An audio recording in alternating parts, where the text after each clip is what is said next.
बिस्मिल्लाहिर्रहमानिर्रहीम अस्सलाम वालेकुम। आप मेरा यूट्यूब चैनल देख रहे हैं। Welcome to my YouTube channel. FPSC की तरफ से जो आपको पेडागोजी का सिलेबस इशू किया गया है, उसका जो सबसे इम्पोर्टेंट टॉपिक है क्लासरूम मैनेजमेंट एंड डिसिप्लिन।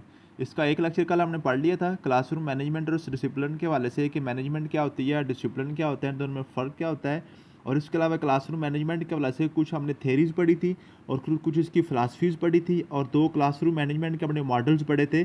तो उम्मीद है कि आपने वो कर लिया होगा। Foundation of classroom management and discipline हमने पढ़ ली थी। इसकी फाउंडेशन कौन कौन सी है, थ्योरेटिकल फाउंडेशन कौन कौन सी है, प्रैक्टिकल फाउंडेशन कौन सी है, फिलासफिकल फाउंडेशन कौन सी है, और उसके अलावा इसके जो रिसर्च बेस्ड फाउंडेशन होती है और कल्चरल एंड कंटेक्चुअल फाउंडेशन होती हैं। ये 5 फाउंडेशन हमने पढ़ी थी। उसके बाद 2 मॉडल पढ़े थे।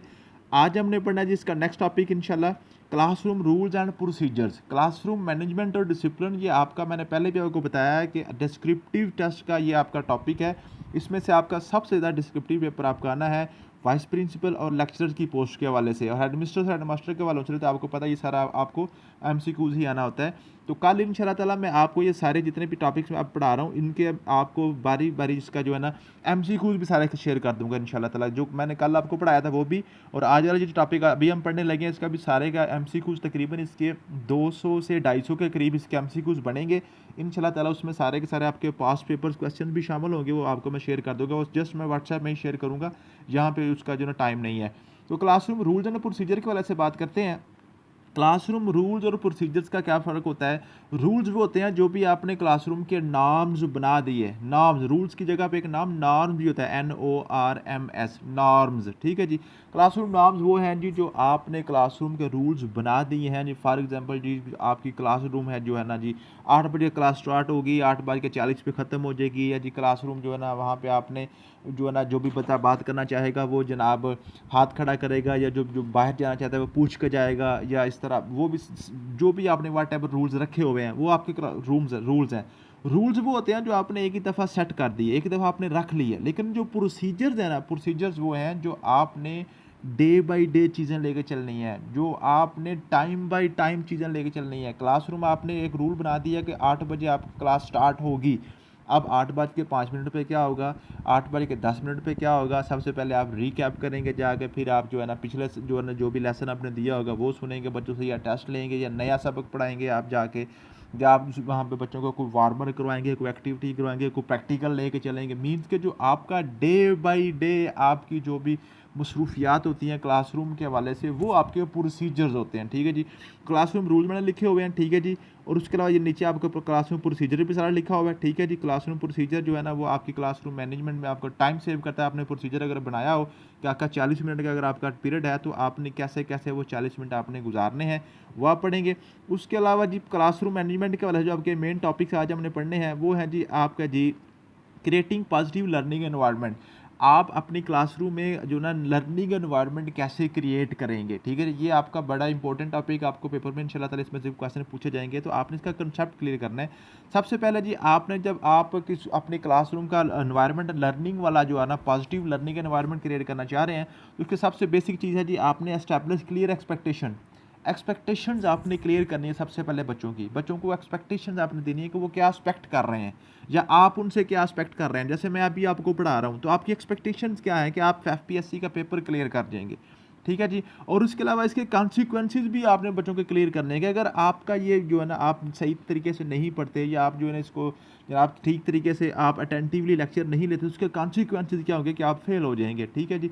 या जो आप जब फेल होते हैं तो उसके कॉन्सिक्वेंसेस जो है ना उसके जो है ना उसके असरात क्या होंगे, या उसके रीजंस पीछे क्या हैं, ठीक है। वो सारे सारे आपने अपने बच्चों को पहले से बता देनी होती हैं कि एक्सपेक्टेशन क्या है उसको आपने क्लियर कर देना। उसके बाद पॉजिटिव टीचर स्टूडेंट रिलेशनशिप। जब तक स्टूडेंट और टीचर का आपस में रिलेशनशिप पॉजिटिव नहीं बनता, वो आपस में वो उनकी जो हेजिटेशन है वो ख़त्म नहीं होती, तब तक आप लर्निंग एनवायरनमेंट पैदा नहीं कर सकते। कंसिस्टेंसी आती है जी, आपने जो भी बच्चों को पढ़ाना है, जो भी आपने लेक्चर डिलीवर करना, जो भी करना, उसको कंसिस्ट रखेंगे। कंसिस्टेंसी उसमें आप उसमें मुसलसल कंटिन्यूटी आप रखेंगे। जो भी आप रूल्स बनाएंगे ना क्लासरूम के, ऐसा नहीं होगा कि आप जनाब एक दिन तो जाकर रूल बनाते हैं जनाब मैं जो है ना बच्चों को सीटिंग प्लान को आपने बनाया है, या आपने बनाया कि 40 मिनट का पीरियड होगा, या आपने कोई रूल बनाया कि हम पहले 10 मिनट जो है ना जो प्रैक्टिकल किया करेंगे, या पहले 10 मिनट हम टेस्ट लिया करेंगे, तो आप 2 दिन के बाद खुद ही अपना रूल चेंज कर दें, तो वो फिर कंसिस्टेंसी जब नहीं रहेगी तो फिर पॉजिटिव लर्निंग एनवायरनमेंट नहीं बनेगा।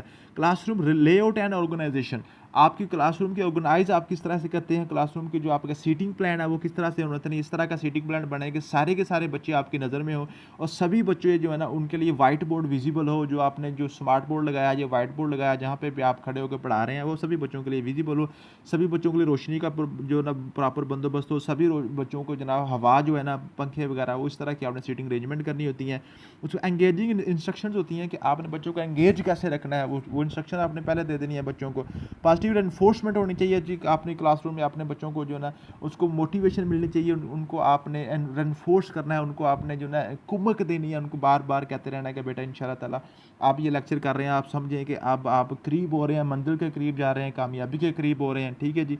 उसके बाद इफेक्टिव कम्युनिकेशन होनी चाहिए, ठीक है जी, कि बच्चों के आप कम्युनिकेशन गैप नहीं होने चाहिए, कम्युनिकेशन गैप नहीं होना चाहिए मीन्स कि बच्चा अगर उसके माइंड में कोई क्वेश्चन आ गया तो वो टीचर से पूछ ले, ठीक है, ऐसा ना हो कि वो बच्चा हिचकिचाता रहे, ऐसा नहीं होना चाहिए, कम्युनिकेशन में कोई गैप नहीं होना चाहिए। कॉन्फ्लिक्ट रेजोल्यूशन स्किल्स, आपने बच्चों को कॉन्फ्लिक्ट अगर कोई मसला आ गया, बच्चों के दो इख्तलाफ बन गया, तो उनको आपस में इख्तलाफात को ख़त्म करने की स्किल्स भी सिखानी है बच्चों को, और टीचर के पास भी स्किल्स होनी चाहिए कि वो कॉन्फ्लिक्ट को कैसे ख़त्म करवा सकता है। ऐसा ना हो कि जो बच्चे आपस में झगड़ रहे हैं तो वो पास बैठ के तमाशा देखता रहे। इंक्लूसिव इन्वायरमेंट होना चाहिए, मीन कि हर बच्चे के ऊपर आपकी नज़र होनी चाहिए, ऐसा ना हो कि फेवरेटिज्म ना हो कि 2-4 बच्चों को आप पढ़ा रहे हो बाकी सारे के सारे सो रहे हो। टीचर सेल्फ केयर होनी चाहिए, मीन के टीचर जो है ना वो अपनी केयर भी करेगा, जो टीचर खुद ही जो है ना एक्टिव होगा, जो खुद फिजिकली फिट होगा, मेंटली फिट होगा, फिर ही वो क्लासरूम को अच्छी तरीके से चला सकेगा।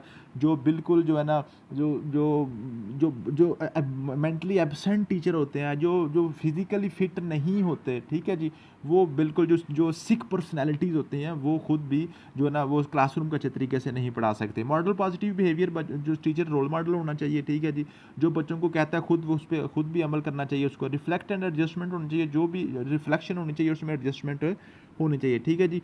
ये आपके पास फ्लेक्सिबिलिटी टीचर के अंदर होना चाहिए। रूल्स अगर बनाया है तो ऐसा नहीं है कि वहाँ पे आपने आर्मी रूल ही लगा दी हैं 2+2=4, ऐसा नहीं है, कुछ थोड़ी बहुत फ्लेक्सिबिलिटी भी होनी चाहिए, ठीक है जी। ये आपकी हो गई जी आपकी पॉजिटिव एनवायरनमेंट। उसके बाद इफेक्टिव कम्युनिकेशन है कि इफेक्टिव कम्युनिकेशन आप कैसे कर सकते हैं बच्चों में, ठीक है जी। कम्युनिकेशन आप अपनी बात कैसे बच्चों तक पहुँचा सकते हैं, बच्चों की बात आप अपने तक कैसे सुन सकते हैं, ठीक है। उसमें सीटिंग सेटिंग क्लियर एक्सपेक्टेशन, ये तो पहली बात हो गई है।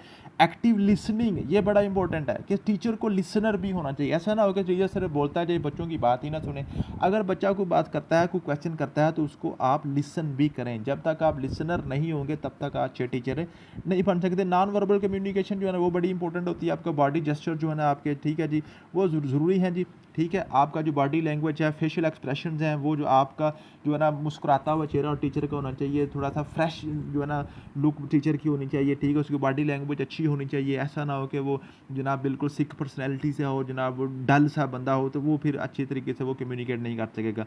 कंसिस्टेंसी की बात पहले होगी। पेरेंट टीचर कम्युनिकेशन होनी चाहिए, टीचर की जो ना पेरेंट्स को साथ एंगेज रखे, ऑन बोर्ड रखे टीचर अपने बच्चों के पेरेंट्स को, ताकि पेरेंट्स के साथ भी कम्युनिकेशन होती रहे कि उनका बच्चा अब क्या कर रहा है, ठीक है, और स्कूल के बाद वो क्या करता है। कॉन्फ्लिक्ट रेजोल्यूशन की बात पहले होगी। पॉजिटिव एनफोर्समेंट की बात होगी। फ्लेक्सिबिलिटी भी होनी चाहिए रूल्स में जी, ठीक है जी। कल्चरल सेंसिटिविटी आपने ज़रूर रखनी है, ठीक है जी। किसी भी क्लासरूम की मैनेजमेंट करते हुए आपने उसके कल्चर को ज़रूर देखना होता है कि ऐसा ना हो कि आप कोई वेस्टर्न कल्चर, या फॉर एग्जांपल आप के वाला कल्चर है, पंजाब वालों को बलोचिस्तान वाला कल्चर आप उस अडॉप्ट करने को कह रहे हो, तो ऐसा फिर नहीं होगा। जो कल्चर उस किसी भी सोसाइटी का होता है, उस कल्चर के मुताबिक आप रूल सेट करते हैं तो आपकी क्लासरूम मैनेजमेंट अच्छी रहती है, ठीक है जी। उसके बाद क्लासरूम रूल प्रोसीजर की बात होगी, तो उसके मोटिवेशन एंड एंगेजमेंट की बात करते हैं जी। मोटिवेशन और एंगेजमेंट बहुत ज़रूरी है क्लासरूम मैनेजमेंट के वाले से। मोटिवेशन की दो टाइप्स होती हैं, इंट्रिंसिक मोटिवेशन और एक्सट्रिंसिक मोटिवेशन।